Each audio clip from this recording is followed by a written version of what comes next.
हाँ, कौन है? पूछें। हाँ, नमस्ते सर। हाँ, नमस्ते। बोले सर हम वही दरभंगा इंजीनियरिंग कॉलेज से ही हैं, 12 से 16 बैच में थे। हाँ, बोले हाँ। सर फिलहाल अभी हम रेलवे में हैं। हाँ, हाँ, वो वो मुझे दिख 17वीं रहा का। था कि कौन-कौन है, इसलिए मैं बोला कि कुछ तो बैचमेट थे मेरे चले गए भाग के। ठीक है। वो जी। शर्माना क्या यार, हम तो तुम्हारे दोस्त थे। ठीक है, पूछिए, सवाल पूछिए अपना। हाँ, बोले कि ये 17वीं का वो तैयारी सर चालू किए हैं। हुँ, बीच बीच में वनडे एग्जाम में सर फंस गए थे। रेलवे हुँ। में थे। अच्छा। तो ये सचिवालय और ये सब में फंस गए थे, उसके बाद अब सोचे 17वीं में लगे। ये प्रॉपर वो मतलब वो तैयारी सब चालू किए हैं, तो वो यही पूछना था कि 17वीं के लिए अगर मतलब टारगेट लेके चला जाए तो कितना टाइम देना मतलब वो सही रहेगा। और ये एनफ टाइम है 17वीं के लिए, मैं तो यही कहूँगा कि पूछनी बहुत थी। ज़्यादा टाइम है। बाद बाकी संजय जी सिलेक्टेड है तो आप उनसे बात करें, हम तो यहाँ आते ही हैं, बात करते रहते हैं। संजय जी, ये हमारे कॉलेज के मित्र हैं, तो इनको अच्छे से गाइड किया जाए। नमस्ते सर और स्वागत है आपका। नमस्ते। बताइए। क्या बोल रहे हैं? ये 17वीं बीपीएससी का तैयारी करना चाहते हैं। ये इन्होंने इंजीनियरिंग कर रखा है और उसके बाद जो है कि इस बीच में वो रेलवे वगैरह के एग्जाम में वनडे कंपटीशन में जो होता है जी, कि इससे वो पहले। तो सुना मैं सर, अभी रेलवे में सिलेक्टेड है तो ये तो मतलब बेस्ट है कि आप वनडे एग्जाम में फंसे हुए नहीं थे, वो आपका स्ट्रांग पॉइंट है। हाँ, एटलीस्ट आपको वो पीटी में मदद देगा। तो एक बार मेरे ख्याल से एक बार बना के, क्योंकि थोड़ा सा जो वनडे एग्जाम का आप जो जिस पैटर्न पे तैयारी करते रहे, चाहे वो एसएससी हो या रेलवे हो, और जो बीपीएससी का है, बीपीएससी का एक अपना अलग कलेवर है। वो जी। क्वेश्चन भी पूछता है तो उसका एक अपना एक फील्ड है उस एरिया से, मतलब वो कुछ एरिया को ज्यादा पसंद करता है बीपीएससी।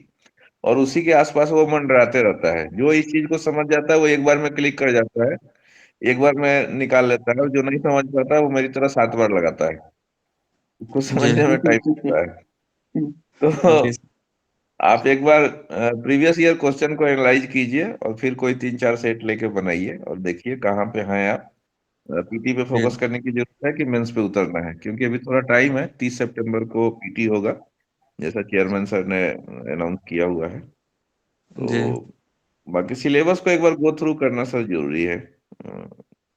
और कुछ आप पूछना चाहें तो बताइए। टाइम सर कितना मतलब मतलब देखिए, कितना देना सुनिए, होगा, वही सुनिए, टाइम सुनिए। निकालना मुश्किल मैं हो मैं जाता है हम लोग के मैं लिए, वही बता रहा हूँ। टाइम। आज मैंने अपने इंजीनियरिंग कॉलेज के मित्र के साथ एक जो है कि ऑडियो पे बात किया था और काफी देर तक मैं अपने उस साथी से बात कर रहा था, क्योंकि वो तैयारी करते थे हमारे साथ में। और वो बताया कि बहुत सारा मेंस हो गया है मेरा जो है कि अलग अलग एग्जाम में। ठीक है, तो मैं 1 घंटे के आसपास उनसे बात किया, क्योंकि कल उन्होंने कॉल किया था। मैं व्यस्त था, लेकिन वो बहुत मेरे प्यारे मित्र थे। तो उनकी रिकॉर्डिंग को मैं डाल दिया हूँ, तो उसमें तो इन सारी चीजों को बहुत सारे डिस्कस किया है। टाइम का जहाँ तक आपने सवाल पूछा, देखिए पर्याप्त समय है। आप चूंकि जॉब में चले गए हैं अब, 9 महीना काफी होता है आपके लिए। तो मैं एक हमेशा जो है कि एक पॉइंट बोलते रहता हूँ कि अगर आपने एक अच्छे स्तर की तैयारी कर ली है किसी भी कंपटीशन में, उसके बाद बस एक बच्चा पैदा होने में जितना दिन लगता है उतना ही दिन आपको कंपटीशन पास करने में लगेगा, बकायदे कि वो कंपटीशन का एग्जामिनेशन टाइम पे होते ही रह जाए। ठीक है, काफी है 9 महीने। मैं तो फ्रेशर को बोलता हूँ कि आप ठीक से पढ़ो, अच्छे मेंटरशिप में पढ़ो, 9 महीने में पास कर जाओ, कोई दिक्कत नहीं पड़ेगा। बस 9 महीने पढ़ने के तरीके पता होने चाहिए कि पढ़ाई करनी कैसे है। ठीक है, जैसे मैंने अभी एक करंट अफेयर का एक एग्जांपल दिया है, इस तरीके से कई एग्जांपल्स हैं मेरे पास कि मैं बहुत कम समय में करंट अफेयर पढ़ के पढ़ाने आ जाता हूँ। कई बार ऐसा हुआ है कि मेरे पास 1 घंटे बचे हुए हैं और 1 घंटे में ही मैंने पढ़ लिया उतने सारे जितने चैनल के नाम बोले हैं, शायद आपको ध्यान रहा या नहीं रहा। वो कुछ बच्चे तो मैसेज कर जी। रहे थे कि इतना फास्ट बोल दिया सर, पता ही नहीं चला आप क्या बोल के निकल गए। तो चूंकि समय के ऐसी कमी है इसलिए मैं बोल रहा हूँ, वरना मैं पढ़ाता हूँ तो ठीक से ही पढ़ा लेता हूँ। तो उसको मैं 1 घंटे में देख के 1.5 घंटा पढ़ाता हूँ क्लास में बैठ के। आप सोच सकते हैं। और वो बच्चे सवाल करते हैं, ऐसा नहीं है कि वो सवाल नहीं करते, मैं उसका सवाल नहीं ले पाता हूँ। ठीक है, तो मैं ये कहना चाहता हूँ कि आपके पढ़ने का तरीका अगर सही उसे पता हो। मेरे जो पूज्य गुरुवर थे, उन्होंने एक बात बोली थी कि यह एग्जामिनेशन भी उतना ही आसान है जितना कि यूनिवर्सिटी का एग्जाम होता है, अगर आप एक अच्छी यूनिवर्सिटी के छात्र रहे हो जहाँ पे पढ़ाई होती है। ठीक है, जी। और वो मुझे आज अपने पूज्य गुरुदेव का याद आता है कि उन्होंने सही बताया था। मैं शिक्षक वगैरह तो कम टर्म यूज करता हूँ, जो मेरे लिए गुरुदेव टाइप के लोग हैं, गुरुकुल लोग हैं, मैं उनको याद करता हूँ। और संयोग से आज मैं अपने फोटो पे देखता ना, वो गूगल बताते रहता है, तो आज से 4 साल पहले आज के ही दिन मैं अपने गुरुदेव से मिला था। वो फोटो मुझे गूगल ने याद दिला दिया। ठीक है, तो जी। खैर मैं बता दूंगा और सारी चीजें।